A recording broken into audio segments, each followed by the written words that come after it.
Convidamos, então, a doutora Carolina para abrir os trabalhos.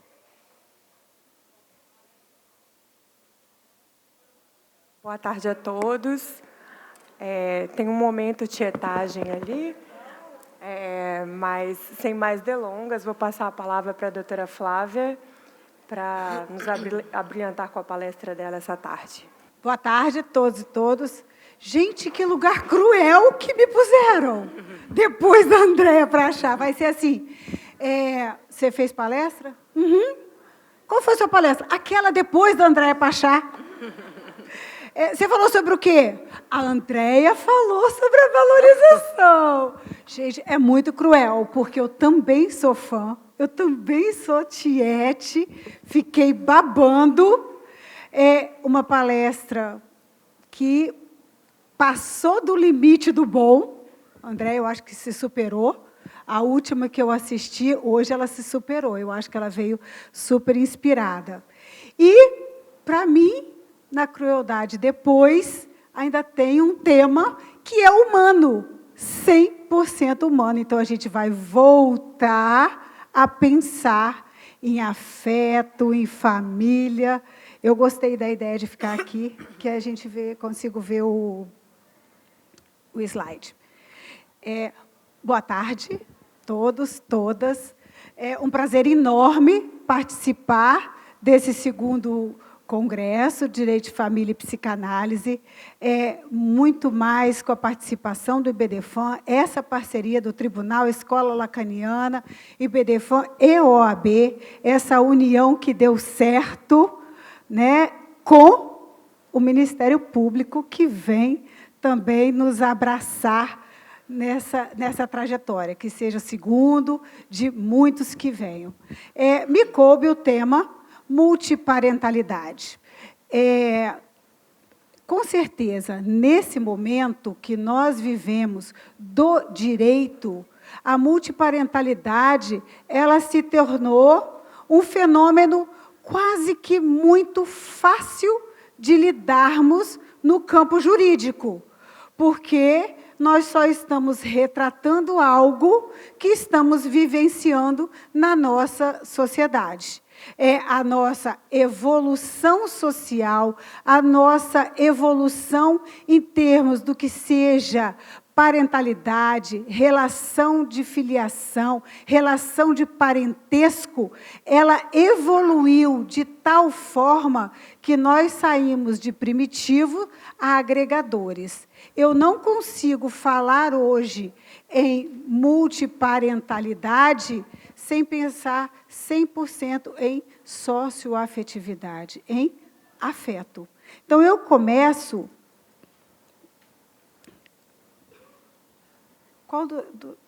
Aqui. Eu começo bem do começo, porque não vou conseguir falar de multiparentalidade, parentalidade, se eu não falar de família, que é a base de toda essa estrutura social que nós vivenciamos. Isso tudo que a Andréia falou é porque nós temos uma base de família, que era uma família estruturada para agrupamento, passou para uma família patrimonial, patriarcal, matriarcal, voltamos à era patriarcal, vivenciamos uma outra forma de família a partir da Constituição de 88, que é ali o momento do corte que nós passamos daquela família estruturada no pai, mãe, filho, que se vivia a grande família, para uma família afetiva e eudemonista. É aqui que começa, então, toda uma revolução de olhar diferente para essa estrutura social da família. E da família, nós vamos olhar também para a relação de filiação. E eu sempre digo que eu gosto de partir de conceitos para a gente poder criar toda a estrutura daquilo que nós estamos falando. E num conceito clássico, a filiação diz respeito a vínculo entre filhos e pais em decorrência da consanguinidade. Esse era sempre o conceito que nós trazíamos de filho. Nascia de pai e mãe do seu sangue, pouco importando a origem desse nascimento. Casamento, união estável, qualquer tipo de relação, independência, pouco importa. Mas ele vinha pelo sangue e criava toda uma estrutura dentro dessa relação. E aí, com essa construção diferenciada, após Constituição, o nosso Código abriu a oportunidade de olharmos para além da consanguinidade, abriu a oportunidade de falarmos sobre outra origem. E essa origem, inicialmente, era só tida como a origem pela adoção, o vínculo filial que se criava pela adoção. Mas nós vamos sempre além, e quando buscamos o afeto, nós passamos do vínculo da adoção também para o vínculo socioafetivo, ou o vínculo do afeto. E essas relações que se cria com a parentalidade, ela traz inserido o vínculo de parentesco. Mas por que falar de parentesco? Porque o parentesco pode não parecer, mas é algo absolutamente estruturante e fundamental para nós entendermos esses vínculos múltiplos que o afeto nos traz. Porque a relação de parentesco, ela tem consequências, e ela vem de duas formas. Ela tem a relação de parentesco consanguínea, a relação de parentesco por afinidade. Qual é a relação de parentesco por consanguinidade? As pessoas que nascem de um mesmo tronco, aquela que vem pai, mãe, avô, avó, tio, de um mesmo tronco. E por afinidade, pelas uniões, pelas relações de pessoas que se unem. E isso não é importante apenas para o direito. A relação de parentesco, ela é importante para todos. Quando nós pensamos em nepotismo, nós pensamos em nepotismo por quê? Porque temos vínculo de parentesco.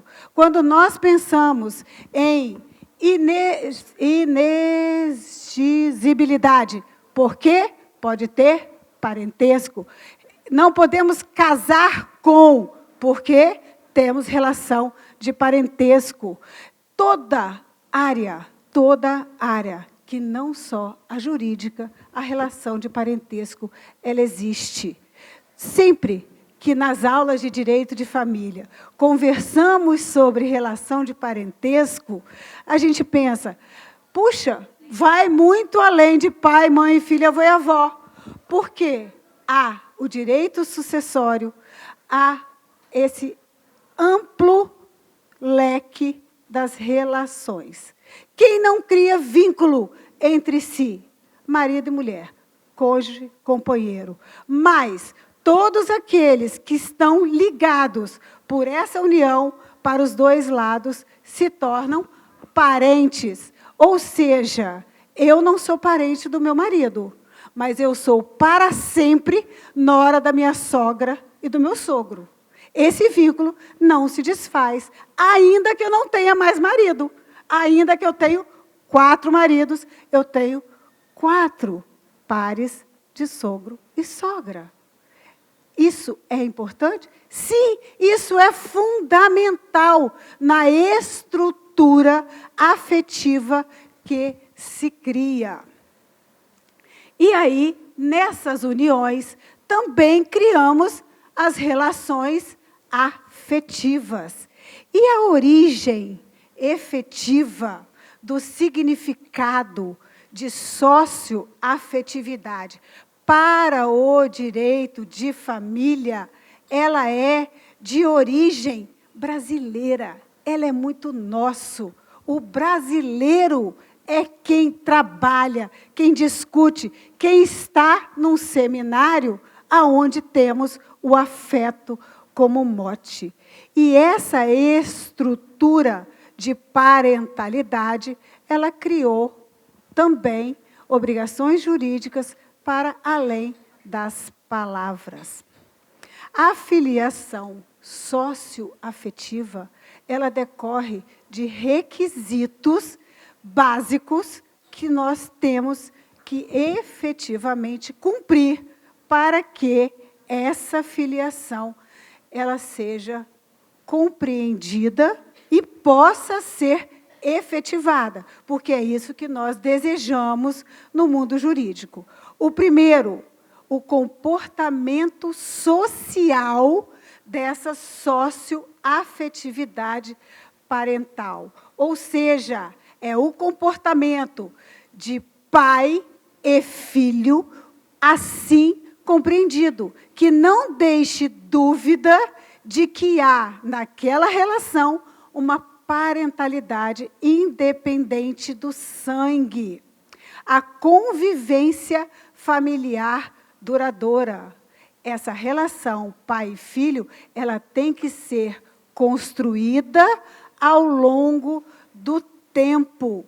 Ela não se constrói apenas porque a mãe ou o pai gostam do enteado ou da enteada, ou porque se dá bem. Não, ela se cria com cada um desses requisitos em conjunto. E por fim, através de uma relação de afetividade familiar. Não basta parecer, tem que ser. O grande exemplo dessa filiação socioafetiva, aquilo que vem ao longo dos anos, criado como filho, existe como filho, tratado como filho, é o filho? É o filho de criação que a gente conhece, que hoje já não temos mais essa denominação, mas sempre foi o sócio afetivo, o filho de criação, aquele que foi criado no seio da sua família,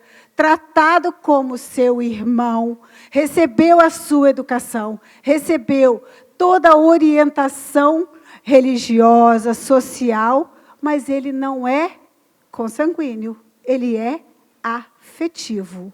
E essa relação que se forma na socioafetividade, ela já tem toda uma estrutura legal para que a gente possa, ao final, chegar numa multiparentalidade, porque também é a evolução social.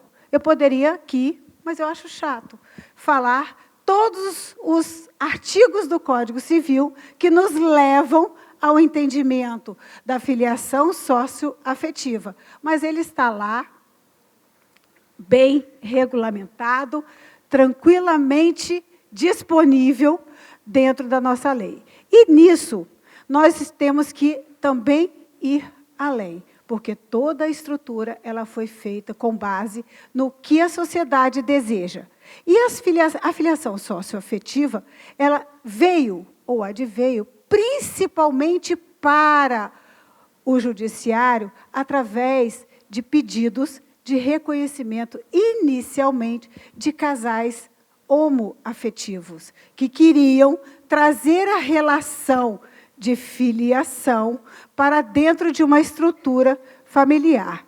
E aí, através do tema 622, com repercussão geral, foi sim deferida a filiação socioafetiva sem a exclusão do pai biológico ou da filiação biológica. Por repercussão geral, tornou-se, então, a matéria ampla. Não discutimos muito mais socioafetividade, porque essa já está amplamente amparada. Mas abriu o tema 266 a possibilidade de discutirmos a multiparentalidade, no momento em que diz que não há distinção entre filiação biológica, filiação afetiva, e que as duas podem caminhar juntas. Trouxe, então, a possibilidade de termos 2 pais e uma mãe, 2 mães e um pai. Multi. A partir daí, temos que lançar um novo olhar para essa estrutura que se forma na sociedade, nas famílias reconstituídas, porque não estamos falando da lei do padrasto e da madrasta.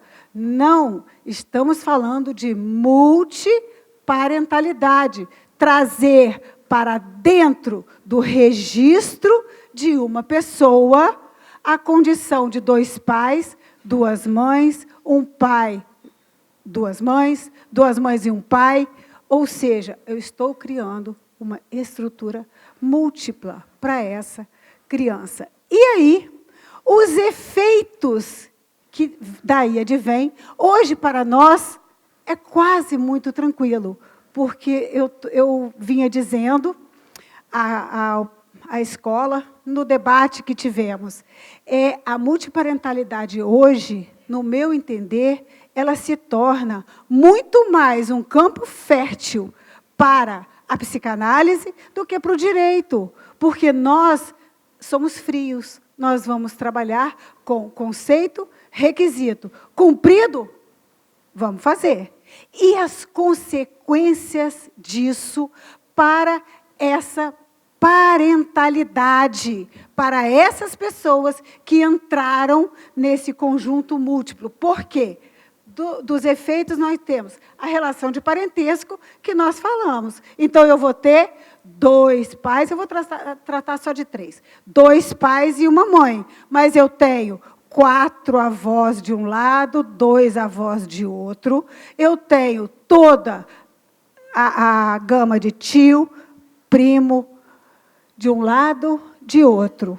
Até aí, ok. A grande família, numa sociedade que está cada vez mais fechada em si, cada vez mais o meu núcleo, cada vez mais eudemonista, onde eu não abro o meu grupo social, onde eu me fecho, eu estou abrindo uma relação ampla de convivência. Eu trago a questão do nome, porque no momento em que eu trago mais um para essa relação filial, eu trago o nome. Ok, eu tenho 15 anos, me chamo Flávia Brandão Maia Pérez, o meu pai afetivo resolveu ser meu pai registral. Eu vou ser Flávia Brandão Maia Pérez da Silva. E aí, essa identidade nova que se cria, como isso socialmente tem reflexo, porque o nome, ele é inerente à pessoa. Isso traz reflexo para a psicologia, para a psicanálise, porque para nós é um nome, mas ele é inerente ao ser. Alimentos, não sendo possível a manutenção desse vínculo familiar, havendo rompimento, quem paga o quê para quem? É solidário ou é subsidiário? Vai pagar igual na proporcionalidade ou eu posso escolher um para pagar e chamo o outro se esse um não puder pagar? Guarda e convivência, 2 pais e uma mãe. Vai ficar com quem? Com a mãe. Fixando a moradia. Vai conviver com qual pai? Em qual final de semana? São 3. Mas o pai, 2, não concorda com a escola, que os 2 primeiros concordam. Como vamos dirimir isso? Na justiça. Nova carga de judicialização daquilo que hoje nós buscamos, que é desjudicialização. Nós estamos entrando num novo momento, num tema que parece muito básico, cruel, depois da Andréa Pachá, mas que tem que trazer à tona toda uma reflexão de consequência. Eu vou fazer um parênteses aqui de uma brincadeira. O Cristiano Chaves, toda vez que ele faz uma palestra, ele diz que consultou o doutor Peixinho. E nós temos aqui no nosso estado a nossa doutora Peixinho, porque nós, do IBDFAM, também temos direito a uma doutora Peixinho. Me disse um dia a doutora Peixinho que o homem ama o filho da mulher que ele ama, nessa relação de sócio-afetividade. Então, vamos imaginar um rompimento de uma relação onde o sócio afetivo efetivamente decidiu registrar. O pai biológico concordou, porque é uma família, tudo bem, no afeto, é uma construção, o filho ama, tem 16 anos. Houve o rompimento do casamento, da conjugalidade. O pai ama o filho da mulher que ele ama. Se ele não ama mais, este filho, supostamente, também não será mais amado, porque ele vai lembrar que não é dele. Ele vai lembrar que foi na hora do amor excessivo. Bem, como vai ficar a relação de alimentos, guarda e convivência? E a filiação socioafetiva na multiparentalidade, ela é exatamente igual a todas, irrevogável e irretratável. Então, este filho será filho para sempre. E no momento da morte daquele filho da mulher que ele amava, também terá direito sucessório. Ele irá herdar exatamente igual a outros filhos que ele tenha. E aí, dentro dessa... Vou ter que correr, porque meu tempo acabou. Dentro dessa nova sistemática, o CNJ, em 2017, vem e disse, vamos acabar com essa complicação? Vamos desjudicializar? Vamos, então, permitir que o cartório de registro faça o registro da filiação socioafetiva. Vou lá, declaro com os pais registrais, estejam na certidão, diga que pode e pode. Deu uma confusão, porque as coordenadorias da infância e juventude entenderam que haveria burla na adoção ilegal. E, efetivamente, aconteceu. 1 ano e meio depois, ontem, conversando com a doutora Patrícia Neves, ela me disse que 40 mil adoções ilegais foram feitas nesse período de 1 ano e meio, por conta do provimento 63 do CNJ. E aí, por conta de todo esse trabalho, semana passada, não vou poder falar sobre ele, semana passada, o CNJ, então, traz o provimento 83, modificando a forma de se fazer o registro da multiparentalidade afetiva. Menores até 12 anos, só na justiça, desde que aqueles requisitos que eu falei lá atrás, convivência, duradoura, ou seja, o trato, o nome e a convivência familiar, esteja presente, a justiça, para o menor até 12 anos, pode autorizar. De 12 a 18 é no cartório, desde que o menor seja ouvido e com esse registro concorde. Olha o que está sendo dado a um adolescente de 12, 13, 14, 15, no auge da loucura da adolescência, dizer que concorda em ter um pai. Olha a loucura, olha a loucura. Mas é isso que nós temos, e o CNJ trouxe. E mais, não é simplesmente ir ao cartório fazer o reconhecimento. Não, o tabelião irá arquivar o tanto quanto possível de prova de que essa afetividade, ela existe e que ela é real. Então, eu vou entregar ao tabelião, ao oficial do cartório, a condução de uma colheita de prova. O Ministério Público não precisa. Para quê? Porque o cartorário hoje pode fazê-lo. Mas, se o cartorário tiver dúvida, ele manda para a Justiça, para que a Justiça diga se sim ou se não. E mais, depois da coleta de provas, também manda para o Ministério Público para chancelar e devolver. Virou como se fosse de casamento? Não, casamento, como é que é o negócio? Habilitação, desculpa. A habilitação de casamento precisa da chancela. O cartorário faz, o tabelião, o oficial faz a colheita de provas, entrega ao judiciário, que abona, devolve e está feito o registro da multiparentalidade.